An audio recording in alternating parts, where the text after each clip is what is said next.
Well, good afternoon, class. This is Dr. Harn. Unfortunately, I had to be called away out of town for this Thursday, the 26th of October. But I fortunately was able to make this makeup lecture video in my absence for this class. So thank you for watching. We'll be going over some new material today. But coming up, of course, you know that we have our midterm 2. That will be held in class Tuesday, the 31st of October. And if you are familiar with our syllabus, it does point out what course content will be on the midterm 2, and we have covered this, we have talked about this in the class as well. Just as a reminder, this is a closed notes midterm, and calculator will be required for a few of the problems. And as another reminder, we've got a good opportunity for a study session, so we'll have a review session for this midterm 2, 7 p.m. to 8 p.m. the night before, which seems to be a good opportunity for people. So Monday, 30 Oct. And this will be held in our regular classroom, Scott Lab E141. So that's just a reminder about things we've spoken about during the classes. So what we'll go over in this video lecture day today is new material. And this is a new section of the course, and a new chapter of the notes.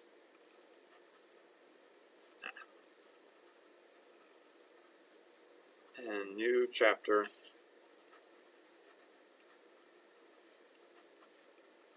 of the course notes. And this will be on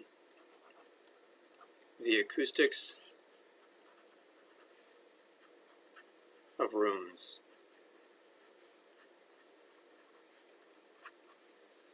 So just to be clear here, this is not on midterm 2. So we need these principles that we'll go over today for the sake of what we'll do after the midterm 2, but this specific work will not be on the midterm 2. So room acoustics. Room acoustics is really central to so many practices of acoustical engineering.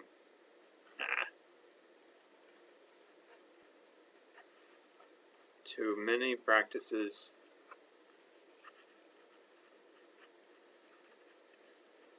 of acoustics engineering or acoustical engineering. There's really no convention on that, unlike things like mechanical engineering. It's not mechanicals engineering, but acoustical engineering. So contexts that you may be involved with one day, including building design and construction,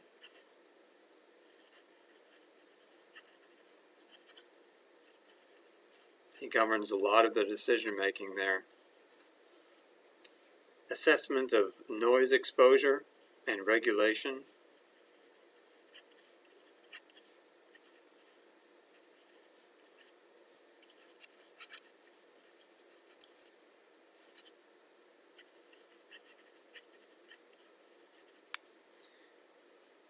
The development of interiors, room interiors and materials.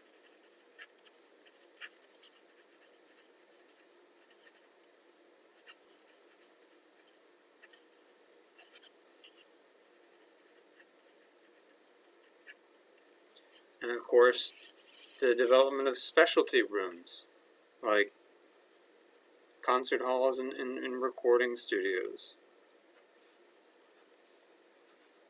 It plays a unique role in those contexts.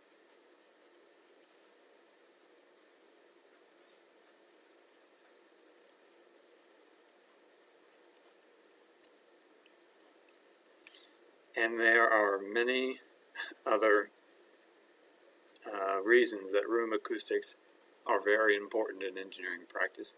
Some of them are further described in the course notes, but I'll leave you with these first examples. So when it comes to room acoustics, unlike the tonal sound fields that we have studied to date and considered the influences of specific acoustic sources, here we are more interested in diffuse sound fields. In diffuse sound fields. So diffuse field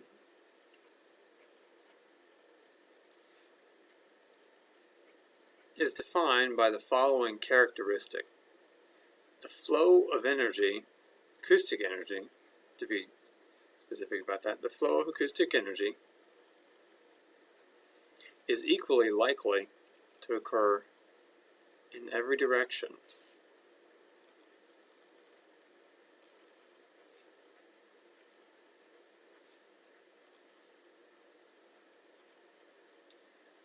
So we don't have the directionality that we have seen in every direction.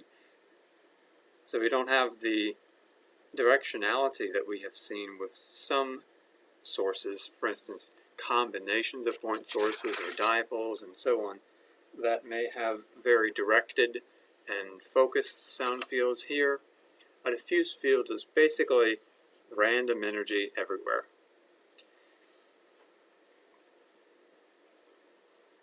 So, yeah, the rationale is that these broadband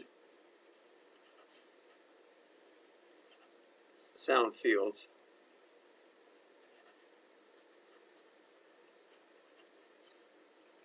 ultimately are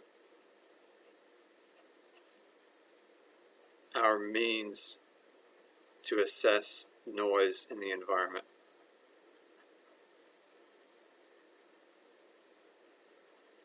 And that means noise amplitude as well as its frequency distribution, which is just as important, in fact. So we need to then introduce some of the time-varying characteristics of this acoustic energy. So let's consider an example. Say we have a volume element.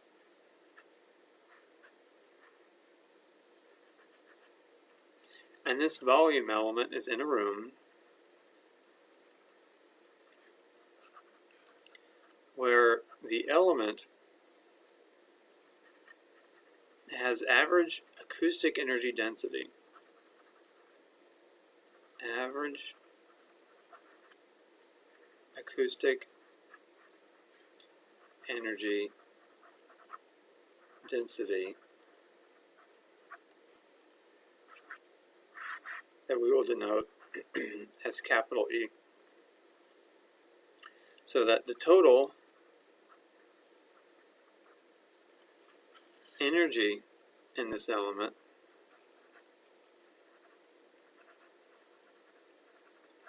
is E times dV. And now when it comes to the way this acoustic element will send out energy, we mentioned that in a diffuse field, the flow of acoustic energy is equally likely to occur in every direction. So let's consider then that energy flows away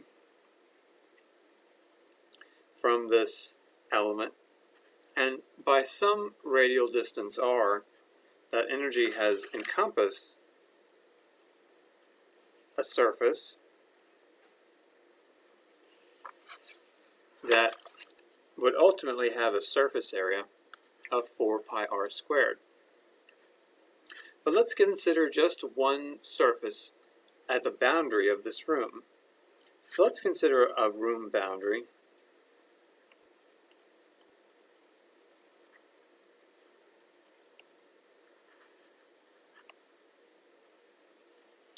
part thereof.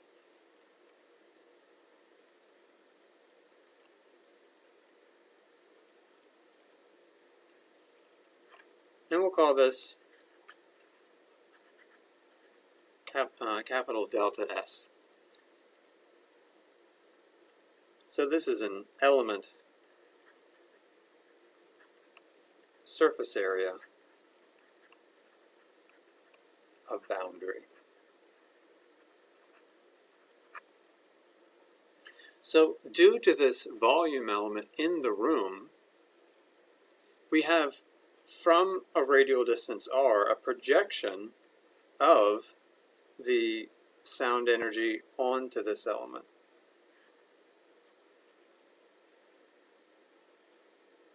Approximately like this.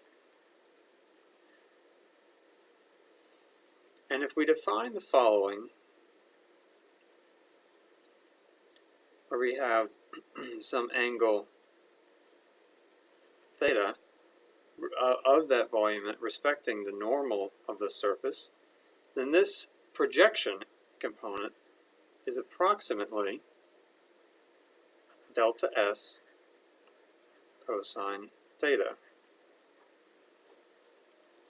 So that means that the total energy that will strike this surface element due to the volume element in the room can be written, so the total energy, I'll just write acoustic energy as a reminder, that strikes delta S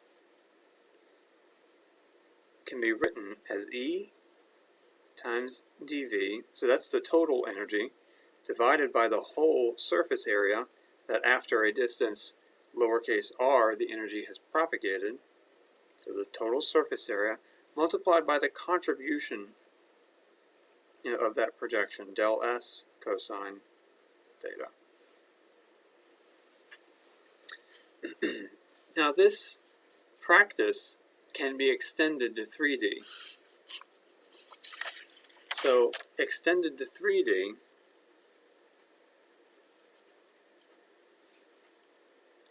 we have a admittedly more complex problem to consider. We have now some delta S, and what we would consider is a hemisphere around that surface. And that hemisphere will be composed of these volume elements.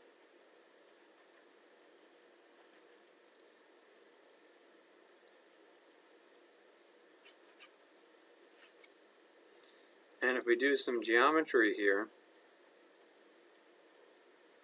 let's say here's our original dV. The angle coming down, once again, is theta. That direct radial distance is r. The angle in the plane of the surface, which is a convention, this is an azimuth angle, also denoted by phi. Then in the radial direction, we need to take into consideration the size of this element in the radial direction.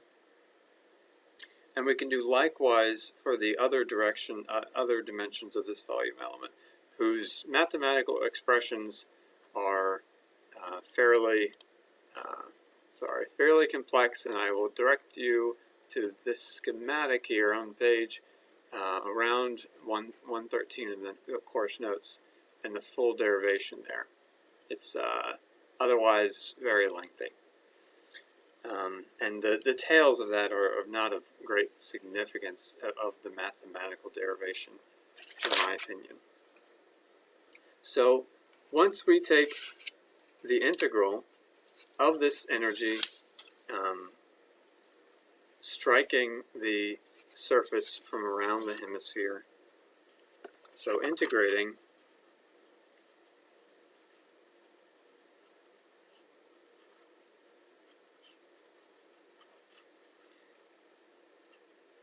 the contribution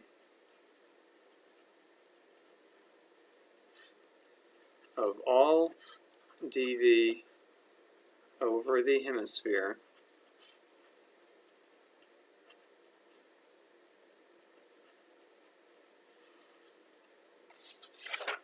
what we find is that total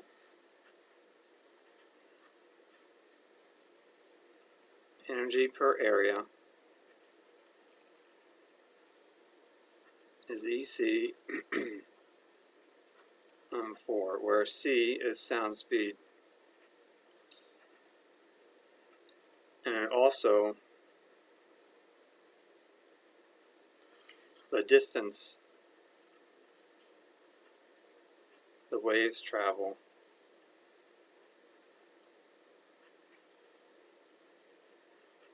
in unit time. Now let's consider this. So we have E has units, joules per meter cubed, while C, the sound speed, we know has units, meters per second. So simplifying this, we have joules per second times 1 on meters squared, which we know still further would be watts per meter squared. So this total energy per area is the same as the acoustic intensity. So that means the acoustic intensity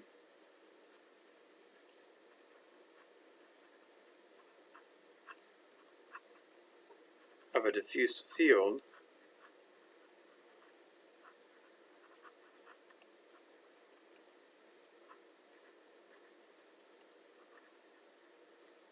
is EC on 4. Now this is interesting because it can be directly compared to plane waves. So for plane waves, normally incident on delta S, the same procedure would lead to I being E times C. So what we find is that the diffuse field intensity is 1/4 the intensity of plane waves. So this tells you if you are in a sound field environment where sound is just kind of a general noise, it's a random distribution of energy because there's no specific strong source, the ultimate energy that arrives at your ears or to you is 1/4 of the same energy that would arrive if you were in a field of just plane waves. So that indicates how much the diffusivity of random noise field environments will influence energy delivery. So these relations can then be correlated back to room characteristics. So coming back to a diffuse field, I'll just cover that up. So for a diffuse field, we consider that a proportion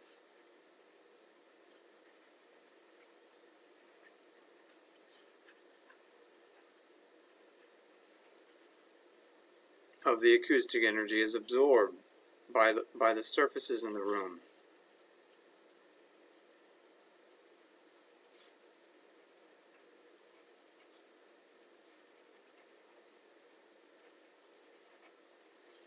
By surfaces in the room. So to characterize that or quantify it, we now introduce the total sound absorption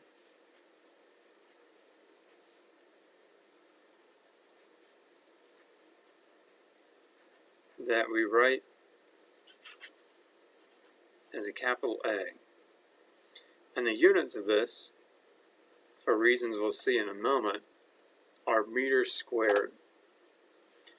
So if we have the knowledge that the energy per area in the room is EC on 4, and we know that some of the room will absorb that energy, that means that the rate of energy absorbed by the room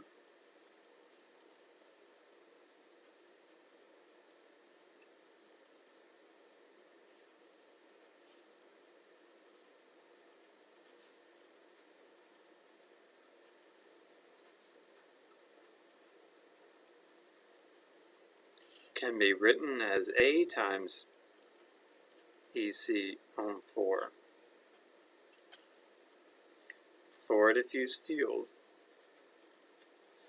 And these principles can then be extended to a conservation of energy.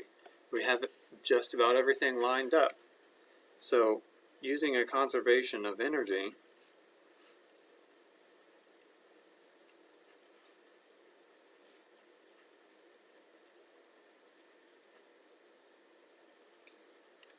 for a room with volume capital V,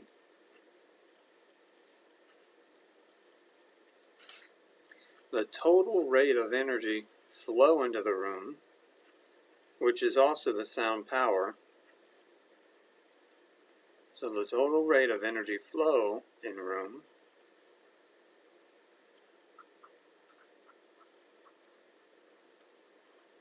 which is the sound power, is equal to the rate of energy buildup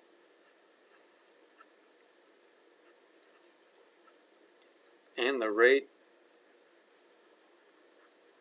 of energy absorbed.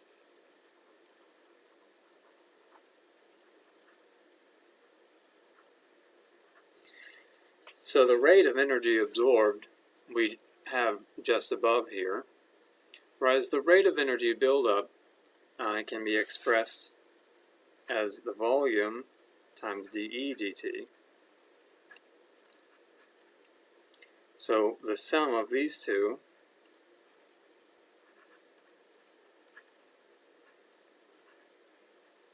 and then this is equal to the sound power, which in general can change in time, like our acoustic energy density. So knowing the sound power, we can solve. Alright, this is equation 1. This is equation 1. And let's do that for a few common examples.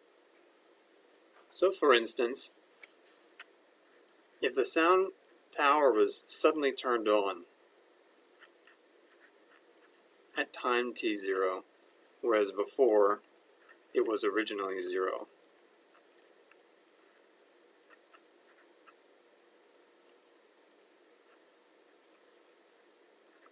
Well, we can use Laplace transforms to solve this, equation 1.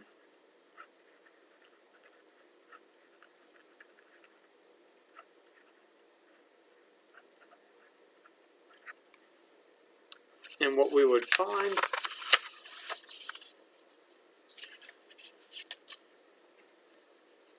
is that the solution to that equation is the average acoustic energy density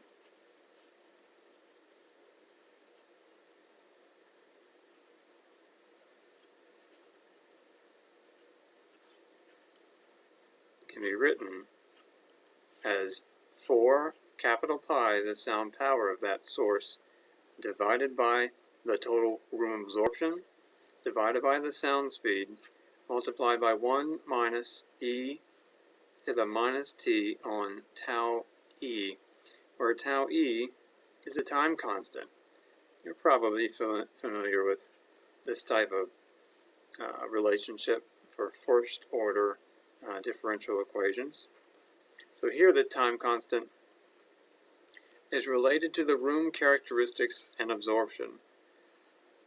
it can be found to be 4 times the volume divided by the room absorption times the sound speed. So once that sound source is turned on, the energy will just gradually build up in the room in that first order way. So in other words, plotting this out in time, the average acoustic energy density, we ultimately will arrive at some final value, but originally it's at 0 and then gradually rises up. So when that time does go to infinity,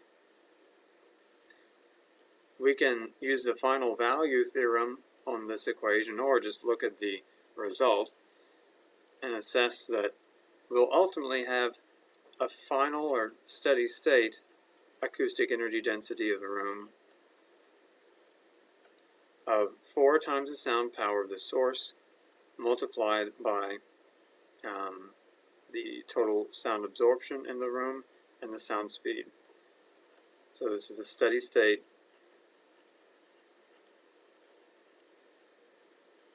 average acoustic energy density.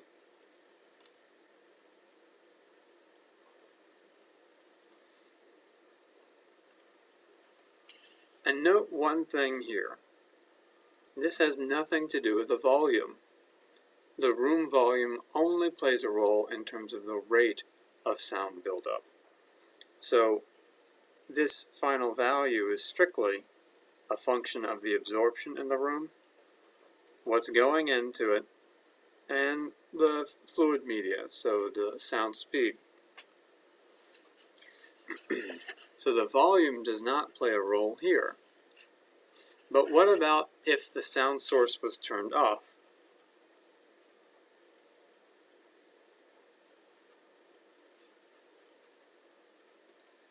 That the sound source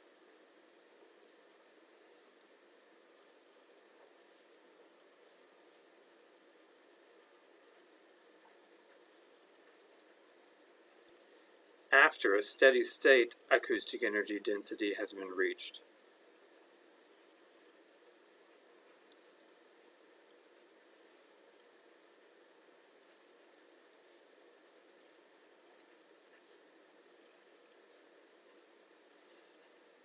And we will call this E naught.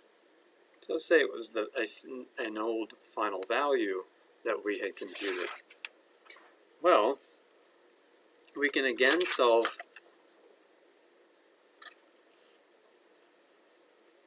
that equation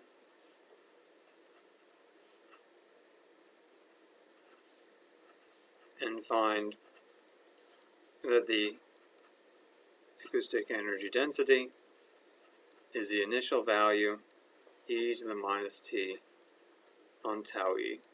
Some pretty basic principles of first order systems that you previously have seen in other courses, I'm sure. Plotting this out,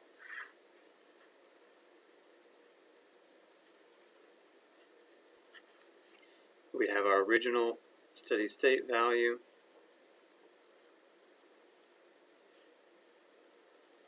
and then drop, going down to 0. This trend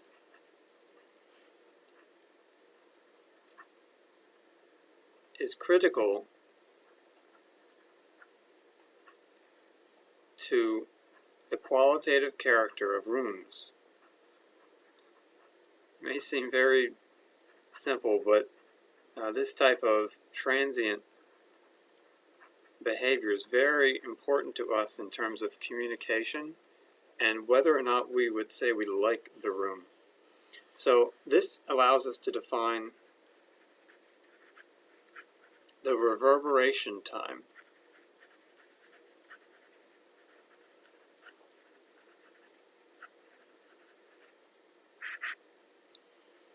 And this is the time elapsed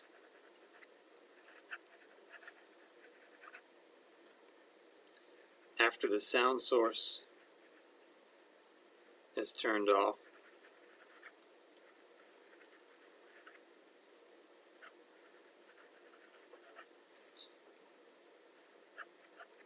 That the steady state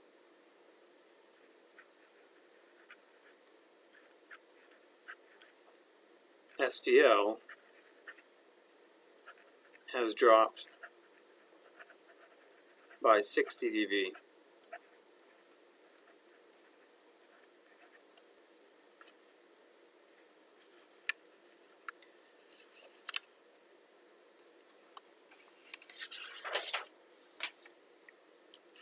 So considering a room that is filled with air,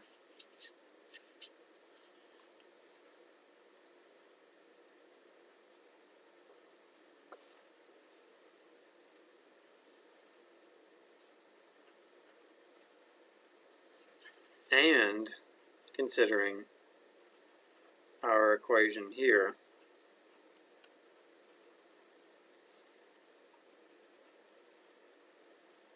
we can find that this reverberation time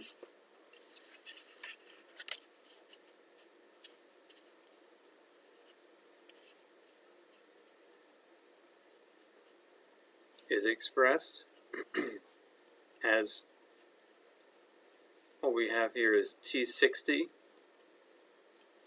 is 0.161.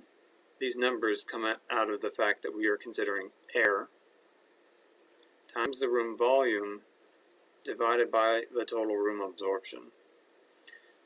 Sometimes this is seen in industry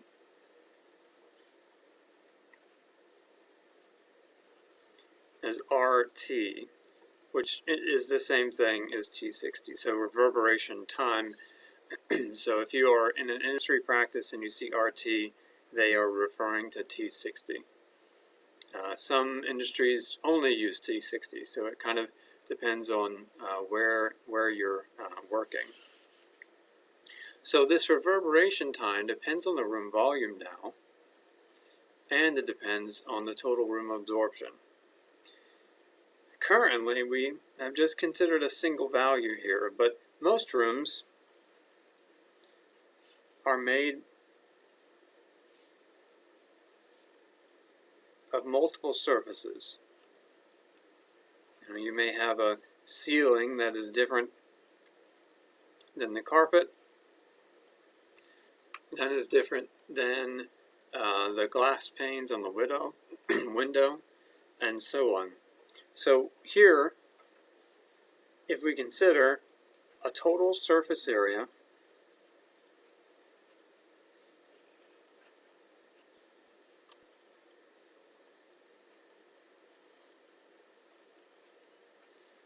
of room to be capital S,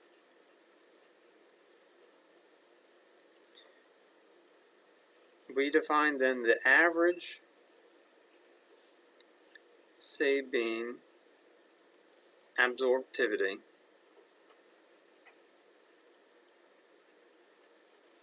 to be denoted as A bar, and this is computed from a spatial average of the ith of the sum of the ith to the n surface areas and local absorptivities. So here what we have is that the total surface area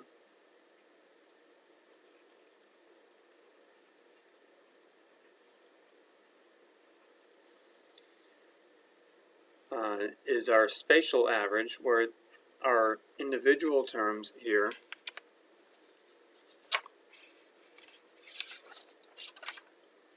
are the surface area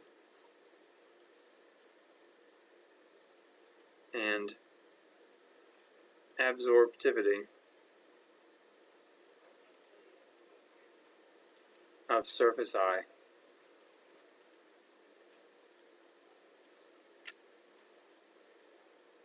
Together, this creates the connection between this, which had units meters squared, and the absorptivity of the surfaces so that A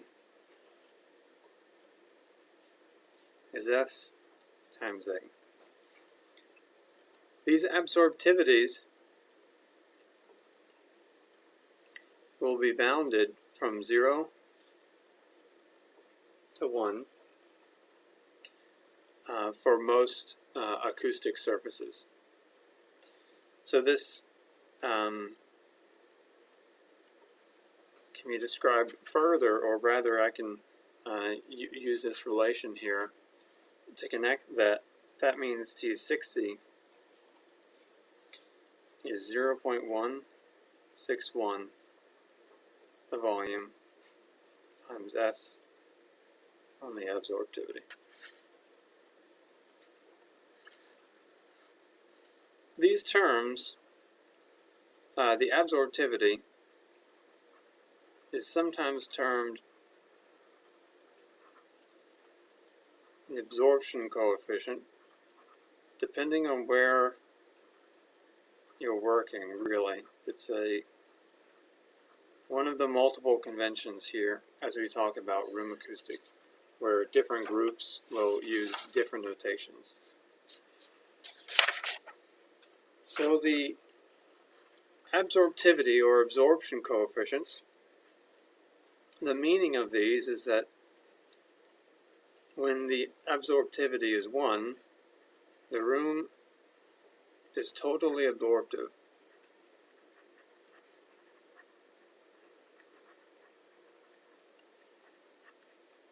Of sound energy.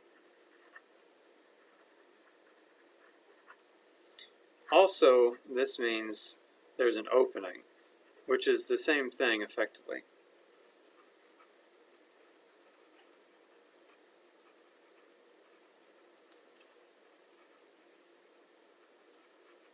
Like a window or door.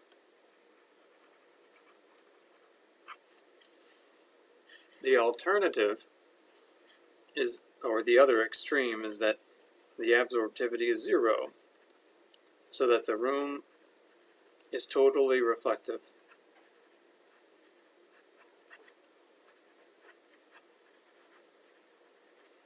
Very rigid walls, say for instance painted concrete is very reflective in a room, has a fairly adverse environment to exist in. But when we consider the absorptivity of different surfaces and consider that T60, or the reverberation time, is essential to characterize a number of relevant aspects of rooms. For instance, speech intelligibility.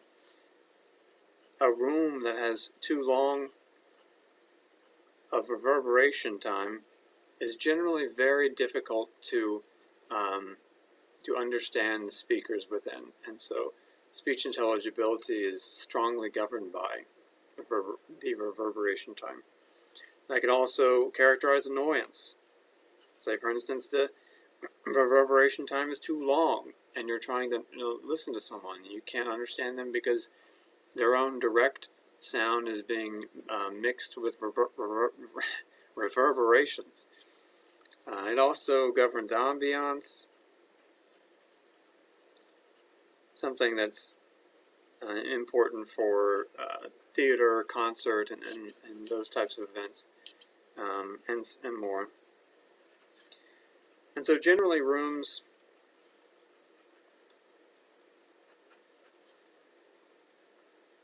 are designed for their T60. In other words, designed in their function for their T60.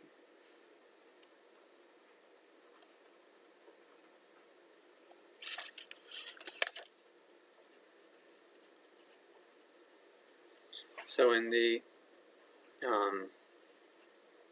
octave bands from about 125 up to 4 kilohertz,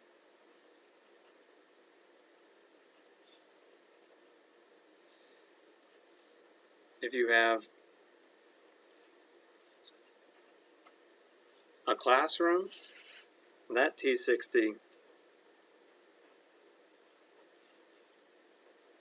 will be in the range of about 0.4 to 0.6 seconds. Whereas if you had a theater or a performing hall, you'll be in the range of about 1 to 2 seconds. A long reverberation time. You can almost imagine yourself in a theater where a loud noise takes a while to decay in its amplitude. Think about another example, a library. These generally have reverberation times of about 0.3 to 0.4. Very small. It's quiet, and you don't want echoes to permeate in the area. Recording studios are basically quiet and nearly without echo. Generally, they're around 0.2 to 0.3. And the list goes on.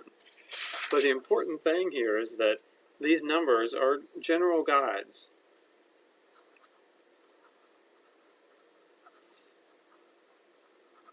But we as humans are very susceptible to, for instance, if we were in a theater that had a reverberation time of, say, 5 or more seconds, you would have a terrible time of understanding any spoken voice from someone on stage, or if the music we're playing, a long reverberation time makes it very challenging to hear what's actually going on.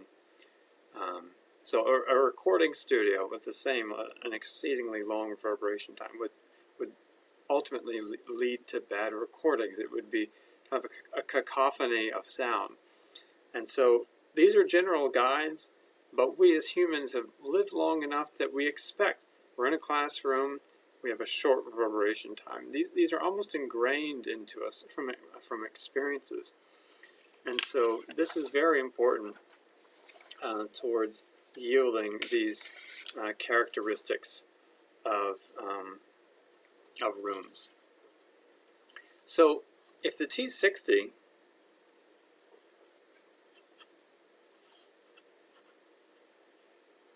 is given by a constant, the room volume, which is easy to measure, and then the average absorptivity of the room, or that is a spatial average of the contributions from the various surfaces in the rooms. Then how do we measure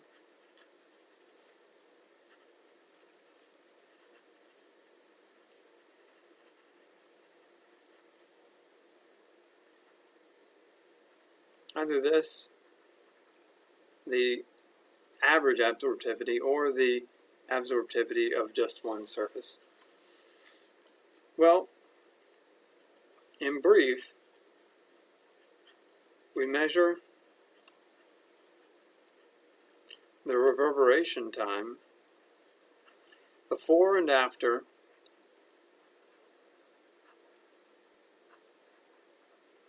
the material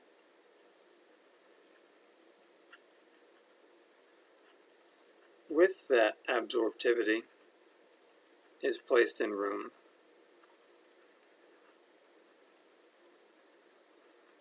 And then we use an equation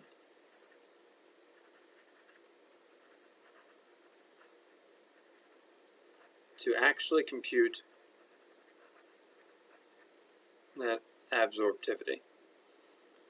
And these are often done measured in octave bands because we're dealing with diffuse sound. If you want a full detail of how this is undertaken, see the course notes, page 115. The description is provided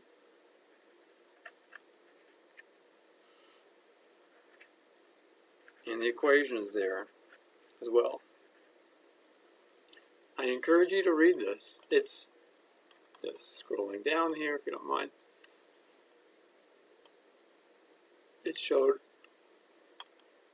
right here on page 115 how to go about measuring the absorptivity of a surface treatment.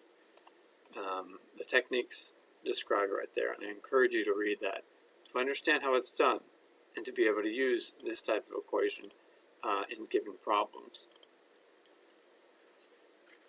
But in general, once these absorptivity measures are taken, they are compiled in tables. So measured absorptivities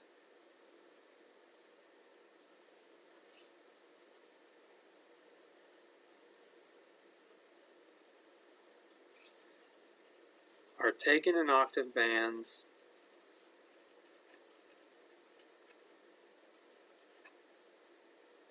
and compiled in tables.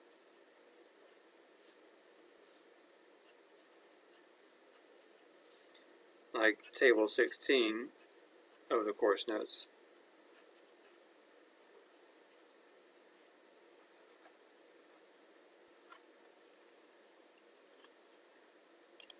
I can scroll down a little bit more, and here's one representative table where these are the representative absorptivities measured with a variety of engineering materials, where we have things like a wooden floor, leather seats that have a fairly high absorptivity, excepting at low frequencies. Interesting to see that an occupied audience environment has a very high absorptivity. Humans absorb a lot of sound in addition to the plush seats that we may sit in during an event. Let me ask what this is. Plaster. It's a conventional term for drywall, at least a non-technical term for drywall. So most homes are plaster on studs. So it's drywall over wooden studs or metal studs. And you can see that it actually does have a fair absorption at low frequency. This is due in 125 hertz octave band. This is primarily due to the fact that it's on studs. The gap behind the drywall and the stud is good for enhancing low frequency absorption. But it is mostly reflective at high frequencies. So if you just have raw plaster or raw drywall, it's reasonably good at absorbing low frequencies but not high. A good environment, I mentioned that concrete block is very reflective. Painted concrete block absorbs very little acoustic energy when you compare it to unpainted concrete block. The pores of unpainted concrete block are very useful to intake and attenuate that acoustic energy. And there's some others here as well. For instance, thick fiberglass can almost be perfectly absorptive at 1000 hertz octave band, and a few others. I encourage you to check this out, table 16 of the course notes, to get a better understanding of what these values are. So if we know these values and we have these tables compiled for us in many books and online resources and so on, how can we then compute those reverberation times? So let's consider an example.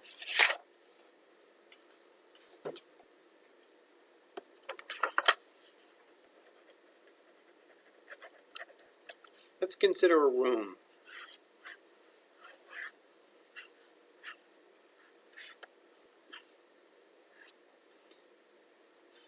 It is a rectangular prism that has long dimension of 5 meters, height 1.5 meters. Maybe it's not the tallest room. And let's give it a width of 3 meters. Let's say that this room has a heavy carpet floor,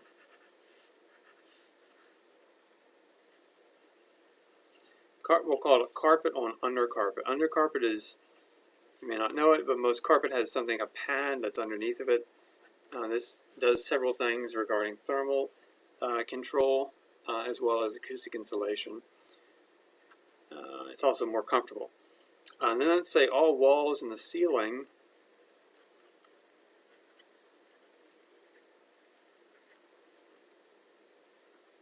are that drywall on studs that we talked about.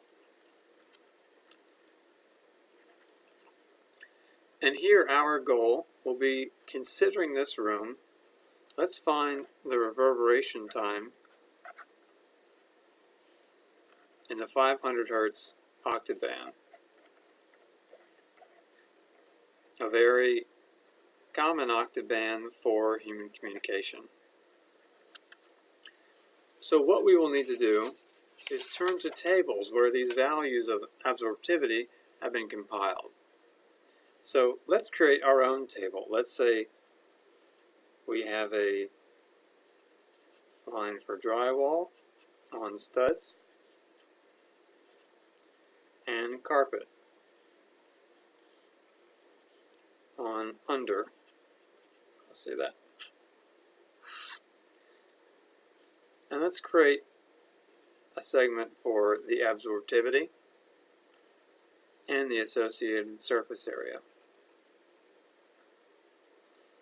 So drywall on studs at 500 Hertz octave band, we can turn to our table and see plaster on studs, these values, and we're interested in 500, so we have 0.1.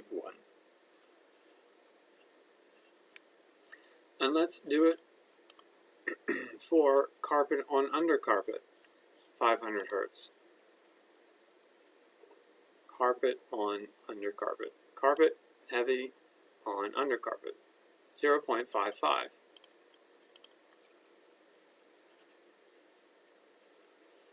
Now what about these surface areas? Well, carpet on undercarpet only has one contribution. That will be 15 meters square.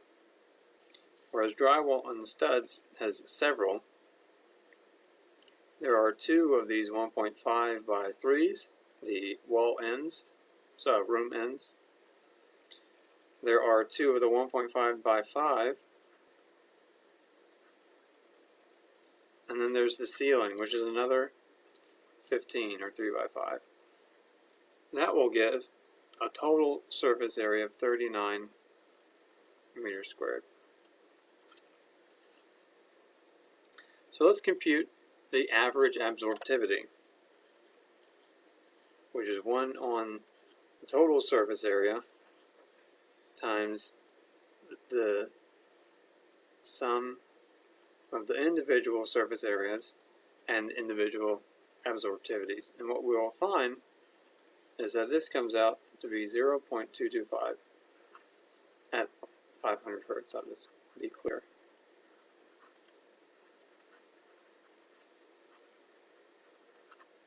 It's different at different octave bands, as you saw the table above. What about the room volume? Here, the room volume is 22.5 meters cubed.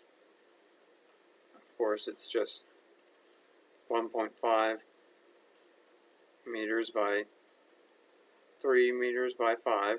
Nothing fancy there. Then, the reverberation time is 0.161 times the volume divided by the total surface area times the average absorptivity of the room, and we will find that this at 500 Hertz is about 0.298 seconds at 500 Hertz octave band.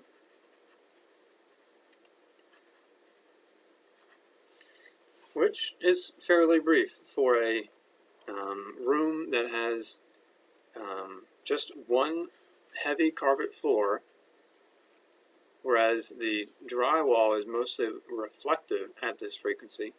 This carpet floor plays a fairly significant role to have a very small T60. We talked about some examples of T60. This is on the recording studio side. It's so small. And so some of these surfaces can be very influential to this ultimate reverberation time measure. So what we have learned can be extended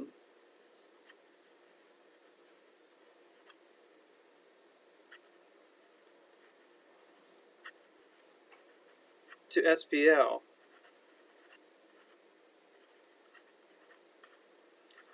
And specifically, diffuse field SPL.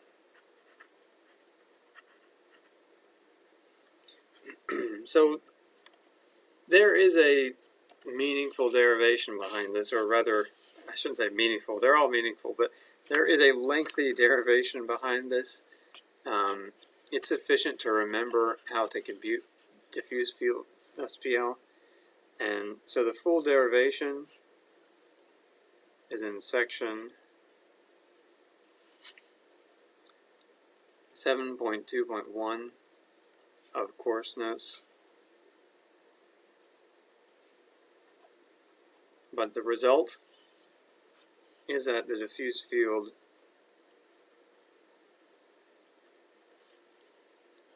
SPL is 10 log 10,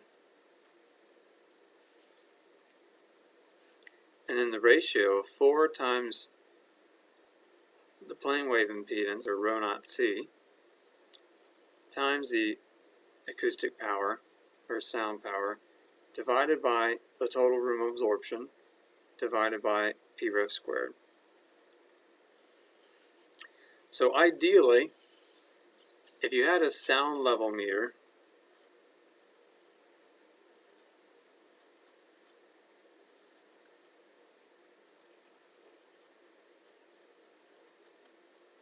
this is going to measure this.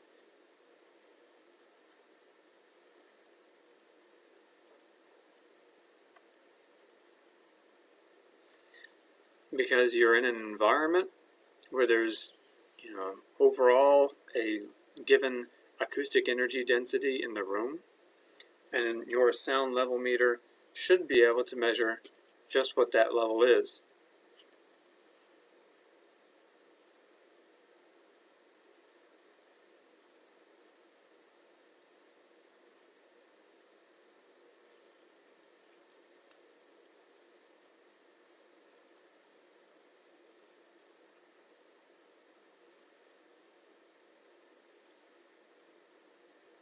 There you go. That's it for today. We'll pick back up with our midterm 2 on Tuesday the 31st, but I hope to see you first in our midterm review session